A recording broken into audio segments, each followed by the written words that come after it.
Get cool stuff for what you were going to do anyway. Drink beer. With Buy Beer, Get Gear from Labatt, you can just snap a photo of your receipt and upload it to the website to rack up points for exclusive merch. Get points for every purchase, whether you're grabbing a pint on draft, a case for a party, or a tall boy at the stadium. Any size, any product, anywhere you buy Labatt. Buy beer, get gear. Sign up now at rewards.labattusa.com. People actually subscribe. All across central New York. Time expired! Syracuse has done it! It's Drive Time with your host, Tim Leonard. Hey, guess what? I'm getting one.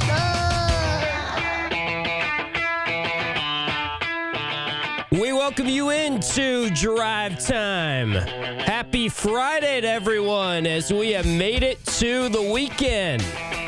Happy Hour Friday Drive Time for you.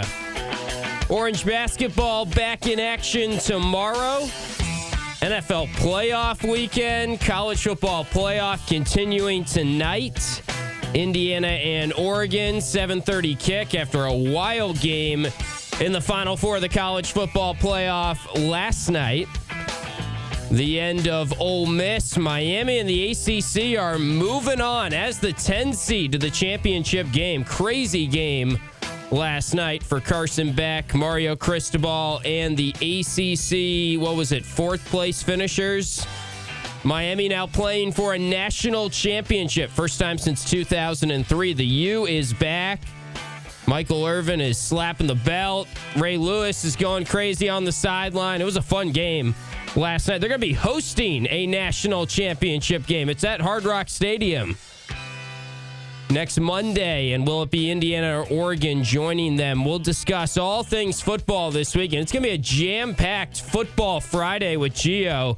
We got to go through the full wild card slate. Couple games Saturday, 3 games Sunday, 1 game Monday night. We'll make all our picks for the NFL wildcard slate and the college football playoff final 2 games now after they will play the final semifinal game tonight. We'll talk Orange basketball. We'll talk Buffalo Bills in particular for their wildcard game. Remember, they're playing the Jags Sunday, 1 p.m. kick. If you're like, oh, shoot, I'm driving around on Sunday. I've got to do errands. I got to go meet the in-laws. I got to go do something on Sunday right in the middle of the Bills playoff game. We got you covered on the K-Rock station, and we'll actually chat with the guy who will be taking you through the action on our K-Rock station and all over the Buffalo Bills radio network. That is their play-by-play man, Chris Brown. He will join us in about 13 minutes or so. 5:15, Chris Brown will be with us. You can always catch our full interview and watch our full interview with Chris, our weekly guest, on QSportsTalk.com. And you can get on in the Q Sports Talk chat. We did not have Orange Nation today, but that was just because Paulie needed to move. And I hear Paulie hasn't even started his journey to Pittsburgh yet. So Paulie is on his way now. Hopefully he's on his way down, and maybe he's listening to us right now as he is starting his drive down to Pittsburgh for that Syracuse basketball game tomorrow. And that's where we begin today on our Burdick BMW of Cicero opening drive. We will certainly get into some transfer portal latest rumblings and news that came out. Ricky Collins has found a new home. Syracuse has added another wide receiver in the transfer portal. I think Syracuse is off to a pretty darn good start in the transfer portal, and I think it's only going to get better from here. A lot of us, I think, have been on pins and needles to see the commitments come through, and it feels like we're at a pretty steady one-a-day pace, which could be planned, could be scripted a little bit, and it feels like we're only going to find out about better commitments as this transfer portal period continues to go. Remember, transfer portal window closes next Friday, January 16th, and then that is that. That is your roster for next season. There is no spring transfer portal window as there has been in the past. It is just one window. That was a change made across college football going into this season. So let's begin with our Burdick BMW of Cicero opening drive. We can certainly take your phone calls here, and we welcome your phone calls, as always, on Drive Time at 315-437-7644. Always the phone number to call. That's 4 ESPN 44. The Orange actually jumped up in the net rankings last night. Before they played Pittsburgh, there really wasn't a whole lot of college basketball last night outside of mid-major games. And it seems the only thing that I can deduce is that Hofstra, they made quite the jump in their net ranking from 91 to 81 after they sort of did what I thought they were going to do, which was beat Towson on the road, and they didn't win by an awful lot. I think it was like a 9 or 10-point win. Either way, it's good news for Syracuse. Hofstra has jumped to 81 in the net rankings.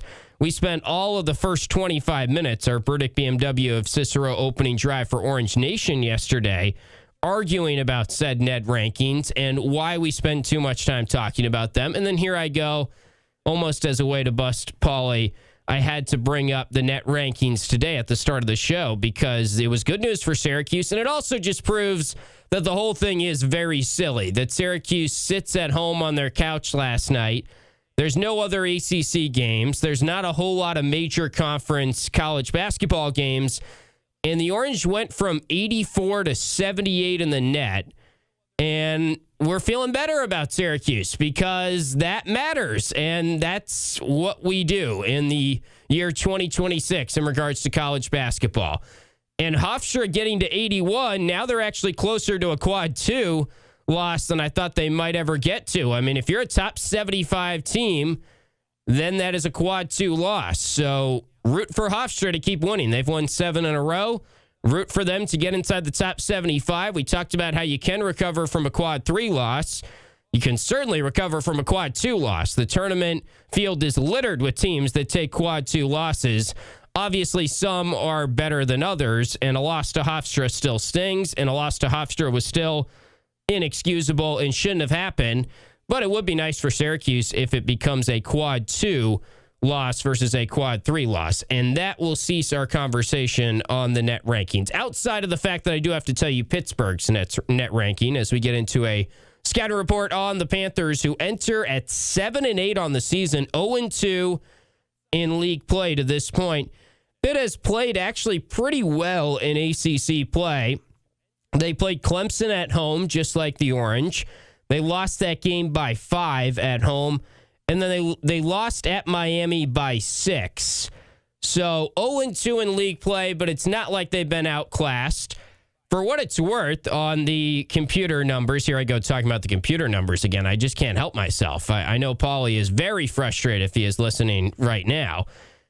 On the computer simulations, Pittsburgh is projected to win this game by 2 on KenPom, by 1 on Bart Torvik's site. Pittsburgh started the year preseason 63rd in the country on KenPom.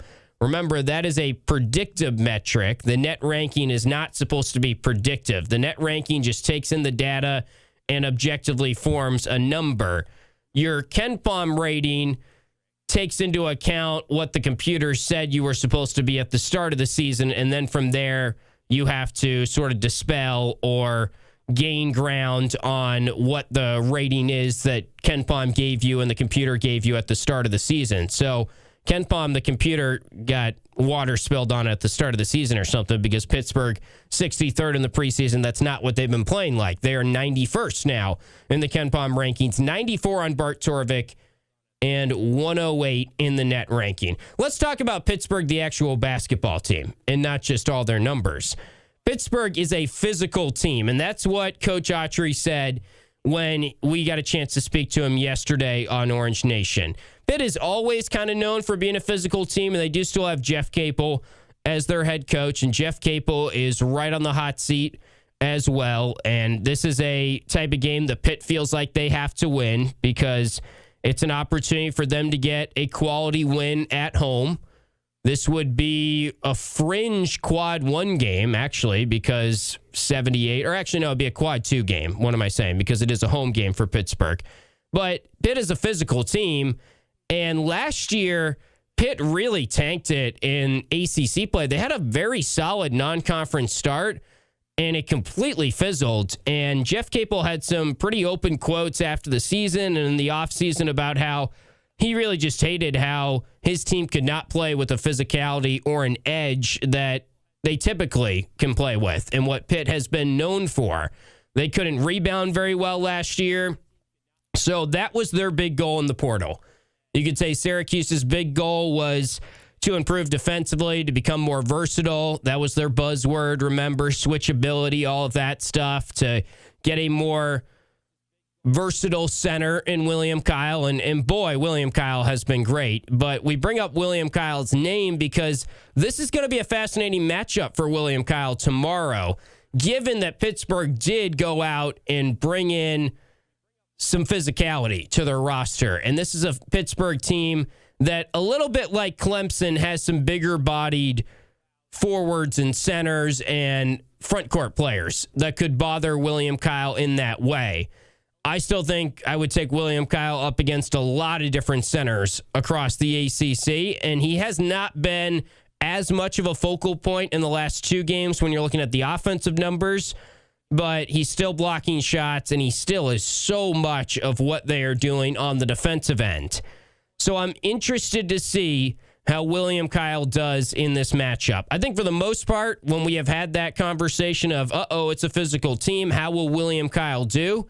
He's, if anything, exceeded my expectations to this point. We had that conversation with a lot of the Vegas teams, Houston and Kansas, and the bigs that they had at their disposal. Tennessee, very physical team. Now, Tennessee did do a good job of kind of getting him under the rim and bullying him a little bit. Syracuse still won that game.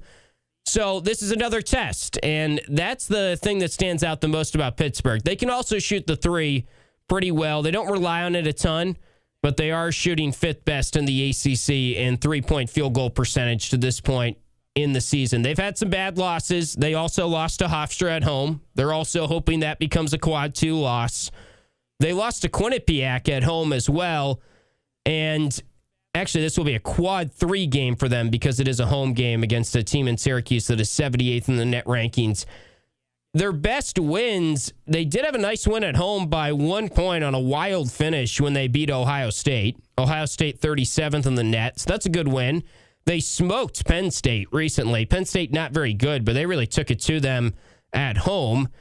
Overall, Pitt has played a tougher schedule. They're 2-6 against power conference teams. Maybe I shouldn't say a tougher schedule. They've played more volume of power conference teams. They have not played the tippy top of the Big 12 like Syracuse did in 3 straight days in Vegas, and they have not played maybe a team quite as good as even a Tennessee. But they played some good teams. They played a lot of power conference teams. And they're projected to win this game tomorrow against Syracuse. So the things that I'll really be watching are if Syracuse can be a little bit better at cleaning up the turnovers against a physical team that kind of wants to get up on you and feel you. And I think also just how does William Kyle do? How do they do in the rebounding category will be some of the big things that we will be keeping an eye on for this Pittsburgh game tomorrow. We'll make my prediction for that game before we're done with drive time this afternoon. We'll work in a quick timeout after our Burdick BMW of Cicero opening drive. When we return, Chris Brown, play-by-play man of the Buffalo Bills, will join us, and we'll preview the Bills and the Jags Sunday at 1 in the NFL Wild Card round. You're listening to Drive Time.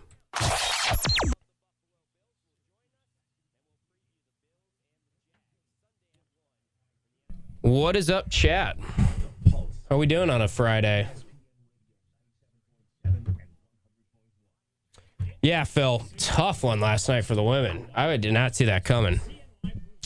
I didn't really know what to think because if you were listening, I made the point a lot over the last couple weeks that I think this stretch is going to be telling for us, for the women's team.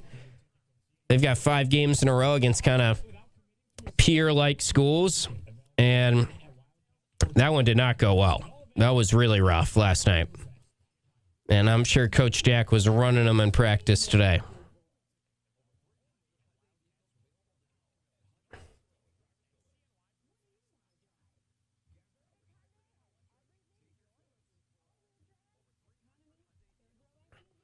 Geez, Ryan, I know they were staying at the Hotel Syracuse, right? They actually didn't get out of here last night. So to add to a tough trip for Virginia Tech, they got the win, but they were going to fly out last night like every team does, and they had to come back and switch hotels last night and stay an extra night. I don't think they got out until early afternoon, which is pretty rough. I mean, it's a whole lot better when you win the game. Then you're not devastated by that news, but that's tough. Throws a lot of things off for practice schedule, I'd imagine. Yeah, the ACC, that's good news for the conference. Miami still being in it. I think Indiana's probably going to get it done, but we will talk about that with Gio. Zach, that is a good question. I don't know that answer. I could maybe effort something. But I remember that Coach Saddleton was missing it, and Matt asked me if I could do it, and then we connected the dots that I couldn't because I'll be in Virginia tomorrow. Women's team is going down there.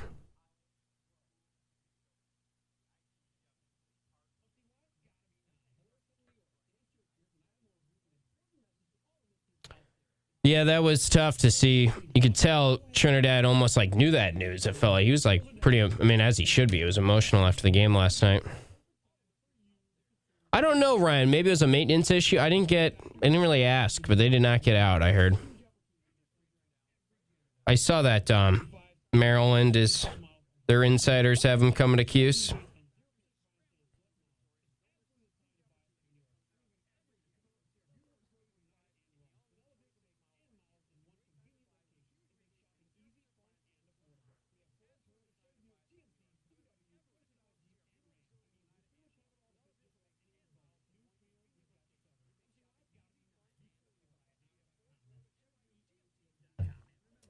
Let's hope there's no issues for us when we fly out tomorrow for Virginia.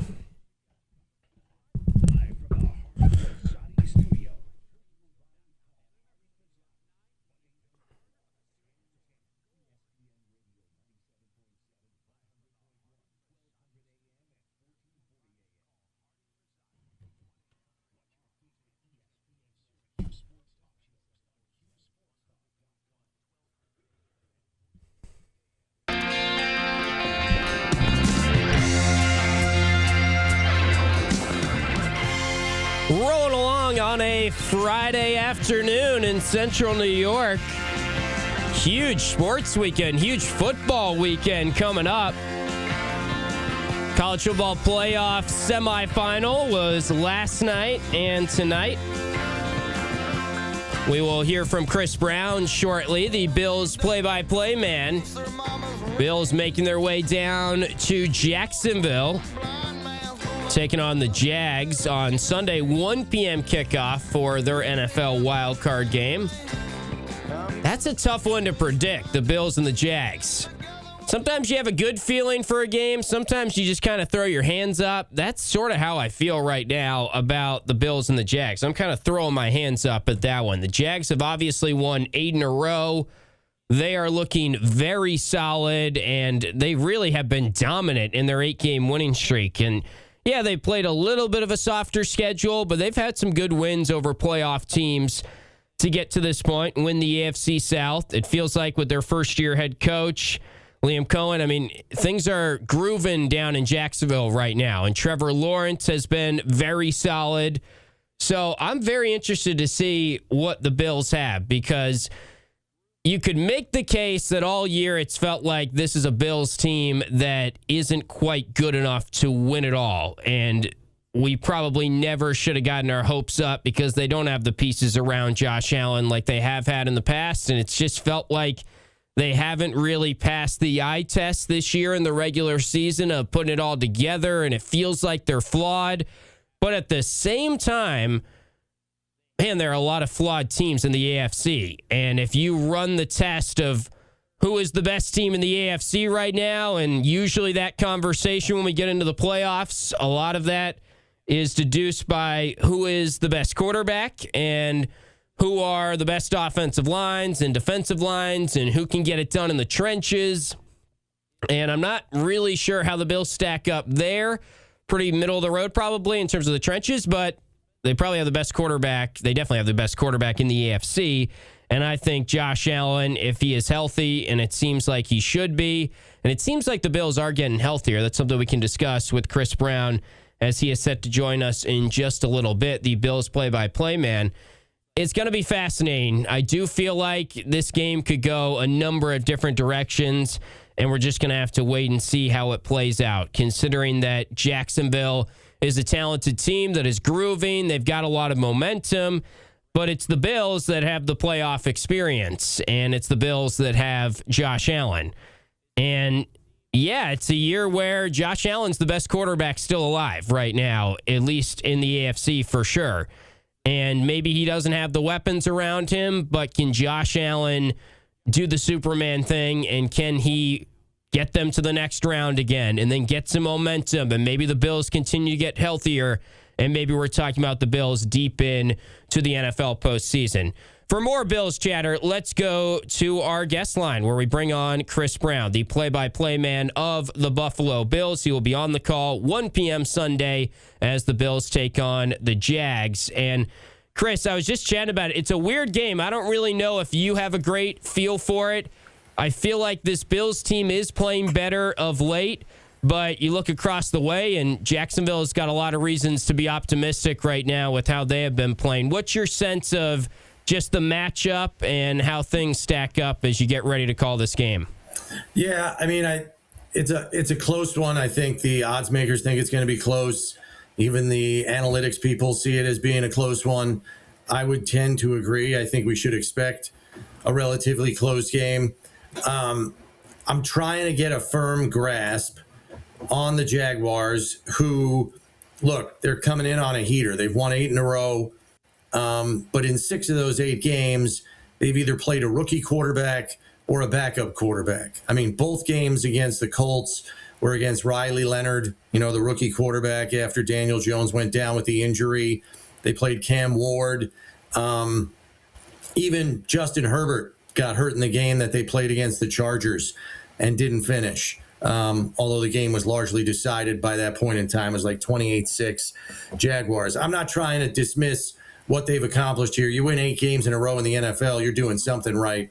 And look, their number one run defense is what catches your eye right away. But if you look deeper into the numbers, they faced the fewest rushing attempts this season because they've gotten up on teams, and teams aren't running against them anymore. They got to throw to keep up with them. So I'm trying to kind of look at some more of their games to see how they've unfolded. But one thing that is you can't mistake at all is their ability to take the ball away. 31 takeaways is an eye-popping number. It's second in the league, first in the AFC, and I think it's why over their 8-game winning streak, they lead the league in point differential because they're giving their offense so many more possessions and they're putting points on the board. Yeah, so their average margin of victory on the 8-game winning streak is about 19 points per game. So it has been a dominant stretch, and it's fascinating how much the opinion of Trevor Lawrence has changed this season. I mean, it does feel like not that long ago, people were kind of counting him out, and you get in a new coach for him, and it feels like his confidence has really grown. How much are you buying into Trevor Lawrence as a reliable starting quarterback, and we're seeing a different Trevor Lawrence, and it is sustainable during this winning streak? Yeah, he's put together his best season of his career by far. 1 total touchdown behind Josh Allen with 38. Josh had 39. And much like Josh, he's also scoring with his legs. He's got 9 rushing touchdowns on the season. Josh has 14. So he's doing it with every facet of his athletic gifts that he has. And yeah, you got to credit Liam Cohen with giving him a dose of confidence and convincing him, look, previous coaches used to tell you, don't throw picks. I don't care if you throw picks. We got to let it rip here. And he's done that. And I think he's playing with more confidence than we've ever seen him play with before. Now the test comes in the postseason, a place where he hasn't been since 2. And the last time he was there, he threw 5 interceptions in 2 games. Now, 4 of those came in his huge comeback win over the Chargers, threw 4 picks early, and then staged an enormous comeback. So you give him credit for that. The other numbers that I think don't quite measure up to that of Josh, 3rd down, and in the fourth quarter. Now, look, they've been up on teams in the fourth quarter, so maybe you take these numbers with a grain of salt. But, excuse me, his completion percentage in the fourth quarter is like 51%. It's 20% below Josh Allen's completion percentage in the fourth quarter. So if you're in a back and forth game, is Lawrence going to be able to raise his level of play to keep his team in it? You know, in a season where they really haven't played a lot of games like that. Yeah, that'll be something to monitor. We're getting some of our chatters on QSportsTalk.com, where you can watch our show, are asking about Matt Prater and any updates you have on him. You mentioned you think it's going to be a close game, and I'm in agreement with you there. And we know the Jags have an unbelievable kicker in Cam Little. What can you tell us about Matt Prater and any news on his status for Sunday? Yeah, so he kicked on Thursday. According to Coach McDermott, he did some good things on Thursday, kicking-wise. Did not participate in practice today, but kickers usually don't on Fridays. So they'll see how tomorrow looks during the mock game practice, where he might kick a little bit. And then by 4 o'clock tomorrow, excuse me, they got to make a decision as to whether or not to call up Matthew Wright from the practice squad. So it's really, I don't think they'll use 2 roster spots on kickers. I think it's one or the other. There are too many other roster positions that are too important to gobble up 2 spots with a kicker. So I think if there is any semblance of doubt as to Prater's availability, they'll just elevate Matthew Wright. It was interesting that Prater said during the week when he was interviewed by the media that they pulled him out of last week's game because it just tightened up on him. He didn't pull his quad again. It just got tight in the cold weather. So he is happy that he's kicking in warm weather this weekend.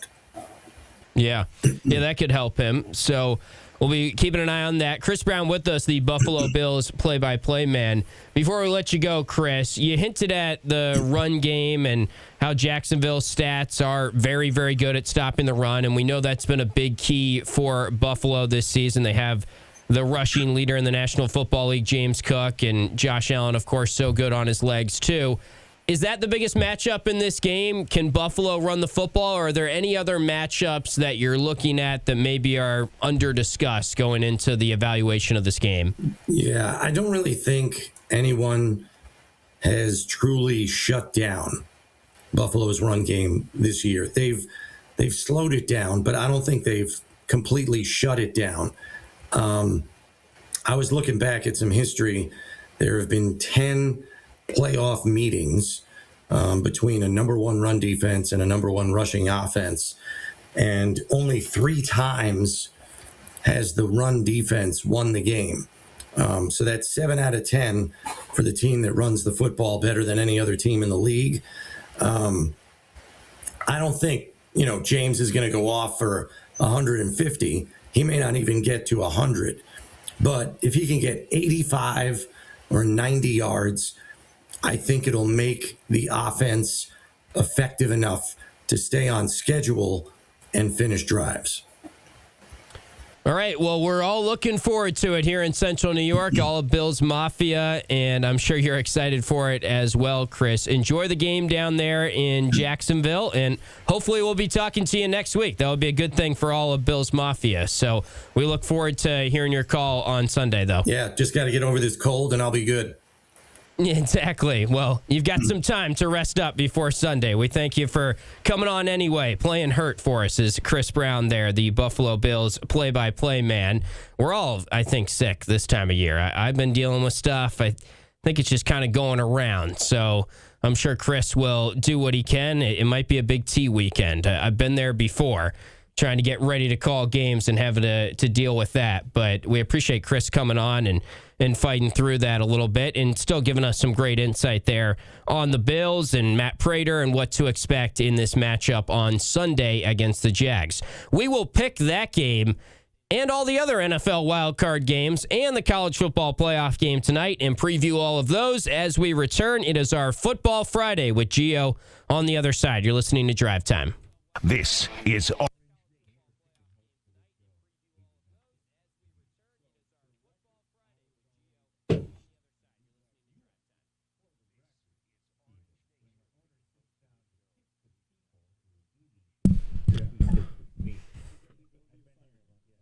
Let's hope Chris, I felt bad keeping him too long there because I could tell he was struggling. I've been there. Jen, I haven't heard anything on trade year. I don't want to say anything. I'm not sure, honestly. I've heard rumors, and I think I know what you're talking about. There was some chatter about a car accident, and I'm just not totally sure. I don't want to speak until I'm 100% sure on all that. But let's hope that he's all good, and if it's an injury or something, he heals up soon. Yeah. I could definitely try and get an answer for us on that. I just have heard stuff and, from people that I'm sure aren't lying, but I just don't want to say anything too definitive till I know for sure.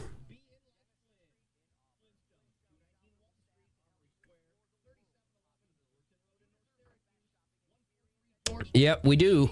We'd like to see the Orange get a quarterback, and I'm sure they will. They've had plenty of quarterbacks on campus. They might execute a Kennesaw State trade, honestly. Kennesaw State quarterback was here.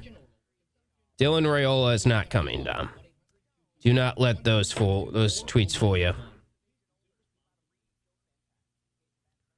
Super Cat, I did do that in the opening segment, but we'll talk a little more at Pitt before I wrap up. I'm going to make my prediction and dive into that a little bit more.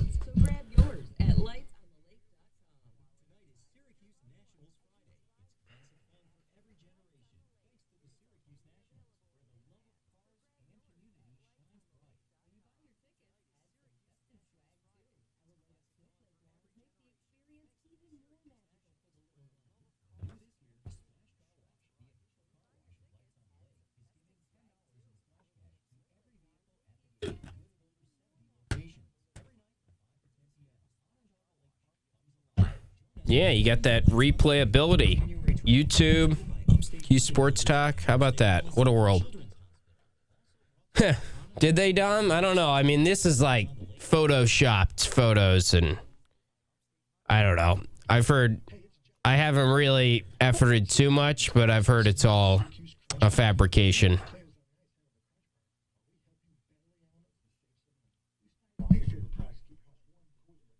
It also just doesn't really make sense to me. Why would he come here? I think people are just making jokes at his expense because it doesn't feel like he's getting a ton of looks in the portal right now, and he's an easy target with the idea that he was a 5-star, and I don't think there's any chance because it doesn't make sense that Syracuse they'd have to shell out a lot of money to get him. And I do think they're going to put a lot of money into backup quarterback, but not that much. We know Fran Brown's got a relationship with a lot of people, though, right? I mean, put it this way, I'd be stunned. I don't think any of the tweets are real to this point, and from what I've been able to gather, I don't think there's been any interest.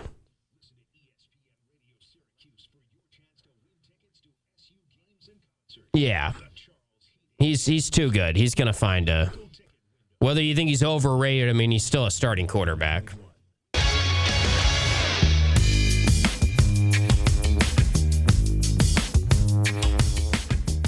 We roll along with Drive Time on a Friday afternoon, which means we have to do a little Football Friday as we welcome you back inside our studios. We've got Gio in with us as always, and Gio's going to be in here all day tomorrow probably for a little basketball pregame and postgame. You'll have Sam Croston joining you on the postgame tomorrow as well. So first time.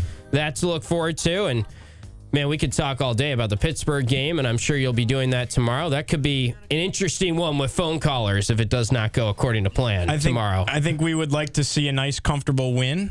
We'd be cool with a 10-point road win in the ACC like we got on Tuesday night. So hoping for that tomorrow. Yeah, never complain about a 10-point road win in the ACC. Yeah, nice headphones, by the way. Yeah, those these were the those gifts. Are gifts. Yeah. Those are nice. Yeah, Stephen Pauly hooked me up. I was well overdue, as you know more than anyone. There were some issues with the headphones, so that was a good, well-timed Christmas gift by them.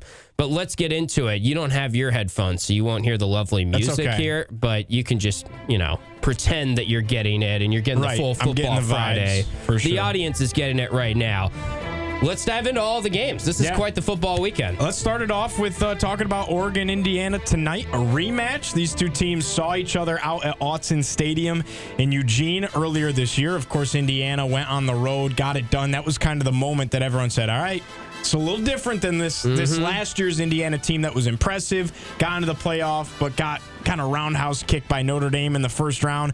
Obviously, Curt Cignetti and crew are just at a different level right now. Do you see Oregon having a chance in this thing, Tim? So I love that that's the way you phrased it, because that's how I feel about the game. I feel Indiana is going to win, and the spread sort of surprised me, right? Yeah. 3.5. I thought it'd be like 6.5. It's Indiana. even down to 3 now. So there's money going Oregon's way right now. Yeah, and there was a report today, Katie George was saying that Oregon has moved some defensive backs to running back or given them some reps. They're out of depth, basically, at the running back position. I would have to think Indiana wins this game by at least a touchdown. That's how I'm feeling. I really think they're going to win and then beat Miami, even though it's a road game, basically. I just think Indiana's better than anyone left. Yeah, I think Indiana's the favorite to win the national championship and should be. Curt Cignetti's a bit of a psychopath. It's awesome. Yeah. This will be, I'll say this, last note on the game. If Indiana wins the national championship, it might be the greatest story in the history of American sports. At least college sports. That sounds crazy, but it might be true. It might be one of the more remarkable turnarounds ever. I don't know if it's like story. It makes me think of like Jim Valvano or, there's some epic stories, Miracle on Ice. Sure. But I get what you're saying. And I have said this before. If they win this one, I think they will be favored to win it again next year. This could be the first of many for Indiana, because they haven't even gotten like the talent level that they will be getting in the next couple of seasons to come in. It's a lot of JMU guys right now. And I mean, they went out and have been killing it in the portal already for next year. They were the only team in the college football playoff field not named JMU or Tulane that didn't have a 5-star or former 5-star on the roster. That's scary. It's unbelievable. Yeah. It's unbelievable. What a coaching job. All right, let's go talk about these NFL games. Of course, it's wild card weekend. We'll start going right in order here with the Saturday games. 4:30 on Fox. You got Rams at Panthers. How about the Panthers in the playoff winning the NFC South? I'll frame it the same way. Do the Panthers have a chance? Well, this is also a rematch the Panthers somehow won in the regular season. Not that long ago. I think it was week 13. Right. And they're 10.5-point home dogs. And it's not like the Rams have really been grooving lately. So I would take the points here, even though I know that I feel very confidently the Rams are going to win the game, but I just think that's too many points for the Panthers. Yeah, I don't trust Bryce Young in this situation. Nor should you. Right. He's had flashes of good. Yeah. I'm not even going to say brilliance. Good. And he's had a lot of lows as well. Good for the Panthers. Good for our boy Anish Shroff getting to call a playoff game on the radio, of course. But I'm going to go with the Rams. Matt Stafford's. They sputtered a little bit, but he's still playing unbelievable MVP caliber ball with the season in total. Other Saturday game, 8 p.m. Amazon Prime. You got Packers at Bears. This is arguably the greatest rivalry in the NFL. Green Bay 1.5-point favorites. Who you got? I saw it's only the third time these two have met in the postseason, even though they played about 200 times. And these are two original franchises, and like you said, one of the best rivalries in the sport. Man, this is a tough game to pick. I guess I'll take the Packers to upset them. Okay. I know the Bears have kind of had their number lately after the Packers dominated this series with Aaron Rodgers. Packers are not healthy right now. I just don't love the Bears' defense, and I think they've been a little bit smoke and mirrors to get some of the wins that they have. Although It's been a great coaching job, and I'm a big Caleb Williams fan, so that should be a fun game to watch. Yeah, I'm going to go with the Bears. Because I think Ben Johnson and what he's brought to the table there obviously has changed the entire franchise. Caleb Williams is playing really good football. And I think the biggest catalyst in this game for me, though, is the fact that the Packers have not looked the same since Micah Parsons went down. Yeah, and Kraft, too. That was a big loss, yeah. Yeah, so I just don't think they're going to have enough juice. Give me Caleb over Jordan Love. Let's go to the Sunday games. 1 o'clock. Bills at Jags. Duval. I'm going to ask you this. Is it Buffalo or bust in this situation? I think I am going to take the Bills here, so they're 1.5-point favorites. It's amazing. 4 of the 6 home teams are underdogs in the wild card weekend. It's a weird year. You don't feel good about any of these home teams, honestly. You feel better about the Rams, the Bills, the Niners, the Packers. Like, they have more experience of getting it done in the postseason than a lot of these home teams and the better seeds. Do you have a feel for this game? Because I was talking about with Chris, I'm very torn. I do feel like this Bills team doesn't have enough pieces, but I just think it's so wide open that you'd have to roll with Josh Allen in this game. Yeah, I'm super torn as well. This is a Jags team that's firing on all cylinders. Trevor Lawrence is playing great. They've won 8 straight games. That being said, if you're not named Patrick Mahomes and Joe Burrow once, you're not beating Josh Allen in the playoffs. Yeah. And Josh has proven that time and time again. How do you not go with Superman? How do you bet against Josh Allen in this game? He's probably heard the talk all week. He knows what's on the line. This is still the best rushing offense in the NFL statistically. Like, let's not forget that. Rushing defense has left a bit to be desired. The passing defense is actually one of the best in the NFL. So we'll see. I'm going to take the Bills. The rushing D was better against the Eagles, actually. It has improved the back half of the year. Yeah, and I know a lot of people have made the comparisons that the Bucs are kind of using a similar running style because Liam Cohen came from there, and the Bucs shredded. Remember, Sean Tucker just shredded the Bills. Maybe it's LaQuinn Allen shredding the Bills, another former Syracuse running back. Or Bayshall, too, in Virginia Tech. Yeah, they're both on that team. That's right, yeah. That was so confusing that they both got drafted. Yeah, I was very conflicted by that. I was like, great, our guys are getting drafted, but I wanted to see them both play. Now they're competing. It seems like LaQuinn has carved out a nice role, so props Same with to him. Bayshall. He scores a touchdown almost every weekend. Yeah, it also, I think this year we learned LaQuinn Allen was a pretty valuable pass blocker, just a great all-around running back, good pass catcher. You take some things for granted that he did. I miss that guy. I think the Bills are going to win, and I don't feel great about it. I mean, I can see the Jags blowing them out. I just don't know what to think, but you got to roll with Josh Allen against Trevor Lawrence, I think, until proven otherwise. I might not be at work on Monday if the Bills. Me and Steve both. Steve's definitely calling in sick. Me and Steve both, yeah. Well, if the Steelers win and the Bills lose, Steve is not showing up on Monday. No shot. No, Mario's going to be on call for sure. We got Niners and Eagles. That's 4:30 on Fox on Sunday. Another fascinating one. It's in Philly. Philly's 6-point favorites. That surprised me a little bit. What do you think about the Niners?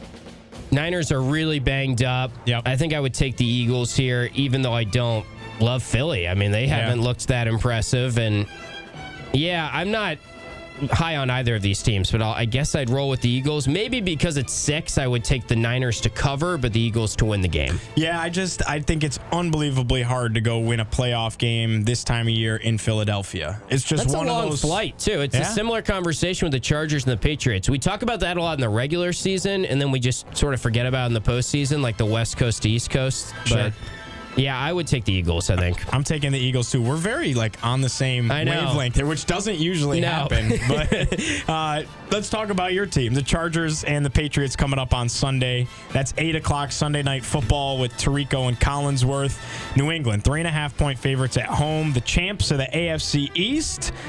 They got a tough opponent, though, with Herbert and Harbaugh coming to town. Yeah, they are definitely not healthy, the Chargers. Their tackles are out. I think the Patriots are in a better spot in terms of the trenches, which is key. They're at home. They're 3.5-point favorites. They're one of the rare home favorites. I do think the Patriots are going to win, but I don't feel as confident as maybe I should. Yeah. Because I saw it today. The Athletic did an article. They were polling executive scouts, coaches, getting their picks anonymously, and it was 10 for 10. Everyone picked the Patriots to win, and I was like, oh, that's not what I wanted to say. Right. Not what I needed. All right, Tim, please don't hurt me.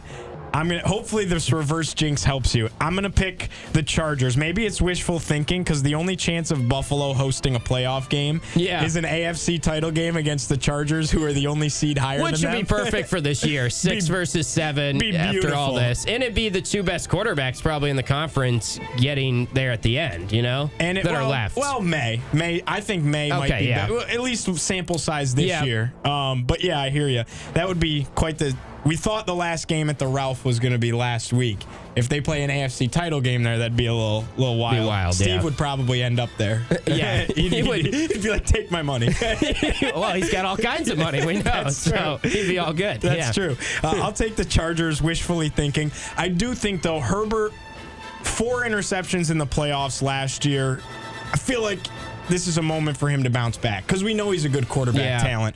See Arondé Gadsden catch a touchdown pass in this one. That'd be fun. That would be fun. I feel like he's cooled off a little bit, so it'd be good for him to have a good playoff game. For sure. Let's round this thing out. Monday Night Football in the playoffs. Very fascinating game. Paulie Sibilia's Pittsburgh Steelers.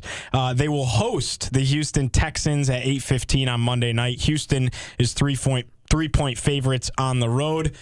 Who you got in this one? I think we got to take the Texans here, right? Yeah. I mean, Rodgers, he's turned back the clock. I think it's a good story. First time he's been in the playoffs since 2021. The Texans have looked really good to me, and I think they're legitimate. I'm not so sure the Jags are legitimate, which is weird to say because it's a similar type of story, but I believe in the Texans more than the Jags. Do you have, before we wrap up, do you have any feel for like Super Bowl or teams that you actually like? I know there are a couple of teams that are on bye, and it's just such a weird year. It is very weird. It literally feels like if you just like wiped the slate clean and looked at the teams that are in it, you would have thought we went in a time portal back to 2013. Yeah. The Panthers are in the playoffs. Denver and Seattle are the 1 seeds, like it's Peyton Manning and Russell Wilson. Yeah. The Jags are in the playoffs like it's Blake Bortles. Like the only team that's an outlier really is kind of the Bills. The top 2 seeds in the AFC are the Patriots and the Broncos, like it's Manning and Brady. The Niners are in there. Like it really does kind of feel like a time capsule in a way. It's a bizarre year. I'm going to go on a weird limb and say either Bills-Rams or Bills-Bears. I think if the Bears get hot and start getting the confidence rolling, it's a young team, but I think they're well coached. I think if the Bears get hot, they could be like a Commanders of last year. Yeah, I was kind of asking that because I do feel like the Texans have some value. I mean, playing the Steelers, they should win that game. They're 3-point favorites. I know it's tough to win at Pittsburgh, and I just feel like Mike Tomlin always gets to the playoffs, but recently they've bowed out in the first round. Yeah. So I see that happening again. And I think they've got a decent runway, especially if the Bills lose or some of these other top quarterbacks get knocked off. Then you're looking at a Texans team that's playing well at the right time, and maybe they go on a run. Yeah, if I take my Bills blinders off, the Texans are going to the Super Bowl. Okay. Yeah. I mean, they sacked Josh Allen 8 times in that game. Yeah. Granted, Buffalo played one of its worst games of the year and still only lost by 3, had a chance to win it at the end, and Josh threw a pick. So it's like, well, if they don't play their worst game and play even a mediocre game, maybe they win that game. But I think one the thing Texans I can guarantee, we're going to get some weird games this weekend. It's going to be awesome. Yeah, it's going to be fun. I love football. Probably Let's enjoy the last little bit of it. Yeah, but we both got Indiana in the college football playoff. Right? Roll, Signetti, roll. Okay, love it. All right, that's Gio for Football Friday. We'll step aside, make our prediction for the Pittsburgh game tomorrow, and wrap things up with some shout-outs here on Drive Time. Good radio. That's good radio.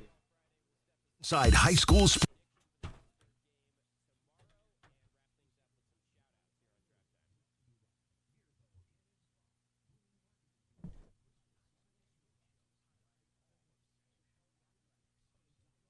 6-7.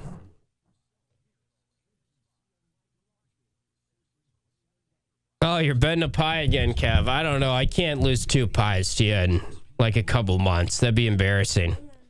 I told you I don't have a good feel for the game. I wouldn't bet on it.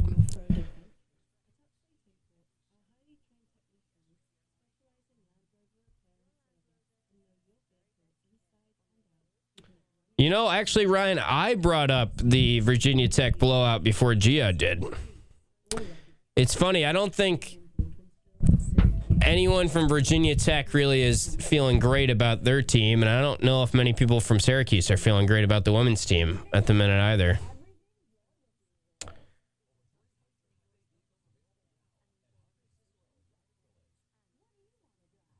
I agree, Dom. It is fun content.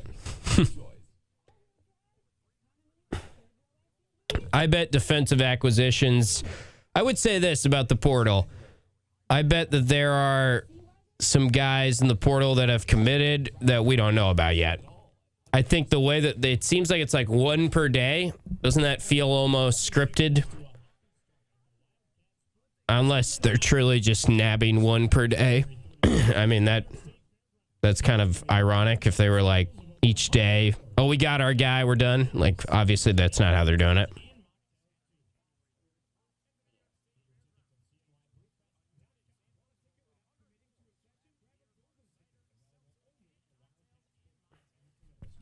Ryan, you know where I am. You can always come right by and wave to me. I'm there every game, every home game.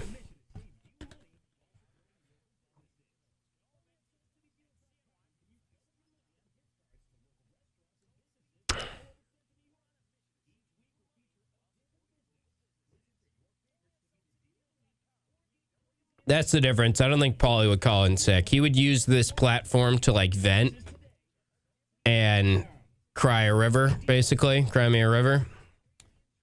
But Steve would be actually... Steve's got more baggage with the Bills, I think, than Paulie with the Steelers. If it was the Padres, different story, I think.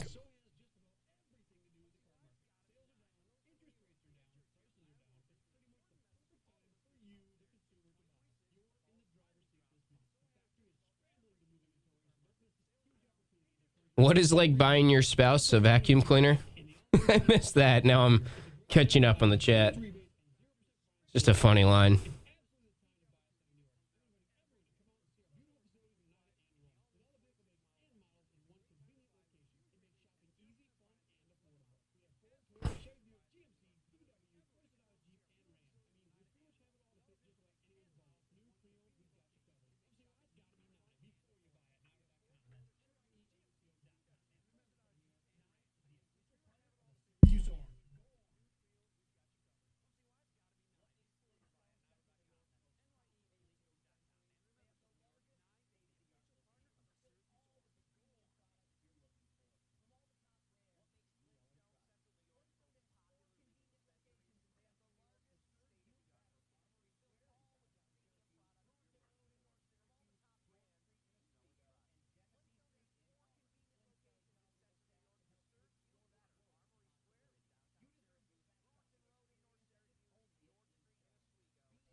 Oh, yeah.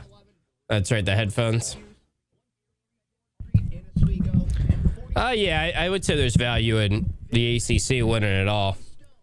I don't really know if I want Miami to win. I'd probably prefer Indiana just because that's a cooler story like Gio and I were talking about. Miami's fans kind of annoy me, but it's good for the ACC. There would be pros. Fun to see the SEC be a punching bag a little bit this week. Your favorite ESPN Syracuse sports talk shows on QSportsTalk.com.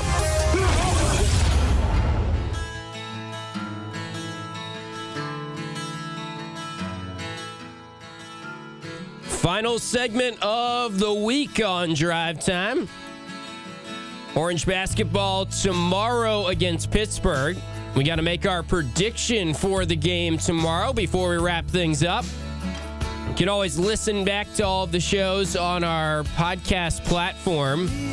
Don't search Drive Time into your podcast feed. That would not get you what you need. You got to search ESPN Syracuse /Utica Rome. Wherever you get your podcasts, you could get Orange Nation in podcast form. You get all our interviews. Same goes for our Q Sports Talk YouTube page. Don't forget about that. If you missed any content throughout the week, if you missed our conversation with Adrian Autry yesterday on Orange Nation, our Thursday guest, Matt Park yesterday, you can always get our interviews on demand on our Q Sports Talk YouTube page or QSportsTalk.com. Don't forget, too, about the CNY Brewfest, which is coming up before we know it. And shout out to our friends at the CNY Brewfest. Let's wrap things up with some shout outs ourselves for other things that are going on in the sports world. Shout out to Elijah Moore, who is the latest transfer portal commit to Syracuse. And he comes from Florida State. Talented dude who did not do a whole lot for Florida State last year. 6'4", 205 pounds. He was the 172nd ranked recruit in the 2024 class. Only had 3 catches last year for Florida State, but he passes the test of all of the intangibles and pedigree and high school background that you want. He was the number 1 player in Maryland when he came out of high school.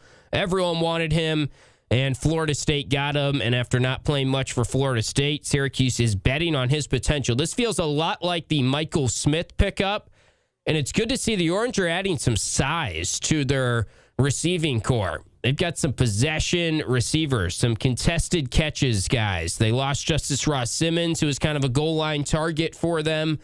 I think this is a underrated, very impressive pickup from Fran Brown. And if he is going to try and find the sort of post-type sleepers, the guys that had great high school pedigree, didn't play a ton, and then hopefully he can translate them into big-time players when they get some run. Think of Jackson Meeks is a good example of that. I'm all for this. I think that's a corner that Fran Brown should be living in quite a bit, and he's done a good job in his first couple years at trying to find those type of guys, and some of them have been nice success stories to this point. Shout out to Ricky Collins. He has found his new home, Kennesaw State. It'll be interesting if the Orange will execute a quarterback trade indirectly here, because Amari Odom, the Kennesaw State starter from last year, is in the portal, and he has visited Syracuse as one of the guys they're looking at for that backup quarterback position. Shout out to Virginia Tech women's basketball. They dominated the Orange last night. They took Uche Azoje out of the game early, basically. She ended up with decent stats, but it was just not the typical flow to the Cuse offense. They didn't get in transition. They struggled in the half court. Uche was double-teamed, triple-teamed. Even though Virginia Tech had less size, that was a big part of their game plan. And it does feel like Syracuse will go as far as Uche Azoje takes them a little bit this year. They've got some talented pieces around her, but she is very important to what they do. And she was not quite herself last night because of the way Virginia Tech defended her. And it was ugly from the start last night. Syracuse fell by 20 points, 77-57. Women are still 13-3 on the year, and they have 4 more games in a row against teams that are 20th to 60th in the net rankings. UNC is at the top of that list. That'll be their last game in this stretch. They'll play on the road at Virginia on Sunday. That's a quad 1 opportunity. Virginia's quite good. They're 5-0 in league play. So looking for an upset on the road for a quad 1 win on Sunday. They'll play the California teams at home Thursday and Sunday next week. Thursday, Cal, who is outside of the bubble just slightly, kind of like Syracuse is right now. Pretty similar team. And then Stanford, who has a pretty solid team this year, maybe a little bit better than the Orange in the metrics right now. So this is a very telling stretch that started last night. They had not played a lot of like-minded teams, peer-like schools. We saw a game last night against Virginia Tech. We did see them take down Utah and Auburn, who I would say are peer-like schools, and those were big wins, but they've got to kind of get back on track, hopefully, and start playing some better basketball because they've got 4 important games in a row coming up for the women's team. For my score prediction for tomorrow, before we wrap up, I'm going to say Syracuse wins. I think that, as I predicted on Orange Nation yesterday, I feel the offense is going to look the part for the next 4 games, and 5 games in total when you count the Georgia Tech game. I thought the offense looked fine against Georgia Tech, looked really solid in the first half. Kyan Anthony played more in the first half. That'll be interesting to monitor. Is J.J. Starling going to bounce back? I don't think Pitt is all that good. It's still a tough place to go and win a game. It's still tough to go anywhere in conference and win on the road. And Syracuse has very little margin for error right now. But I do think that they're a better team than what the metrics say. And therefore, even though that they are projected to lose this game by 2, and I'm sure the Vegas spread will be kind of a pick 'em, internally I'm kind of thinking this is more of like a 3 or a 4-point favorite for Syracuse. And I think they'll beat that expectation. They'll play a nice offensive game. And I think William Kyle will be a big part of the story of how effective they are. Hopefully Syracuse can push pace a little bit more tomorrow, and we see a better game in the turnover category. That's going to be very important. I would say, going on the road. And Pitt is a physical team, and that's the one thing that concerns me a little bit. But I think Syracuse has the pieces and the athletes to match up with them this year more so than they have in recent years. I think they're going to win this game 80-73 would be my score prediction, and we will be breaking it all down on our pregame and postgame coverage tomorrow. You can watch that on QSportsTalk.com if you're on the go, or listen to it here on the radio side of things. So that'll wrap things up for Drive Time this week. Thanks to Gio and Kyle for producing. Thanks to all of you in the Q Sports Talk chat. And we will talk to you tomorrow for pregame and postgame coverage. And then our talk shows, Orange Nation and Drive Time, will be back on Monday reacting to this big road game against Pittsburgh. Have a great weekend, everyone. This is Orange.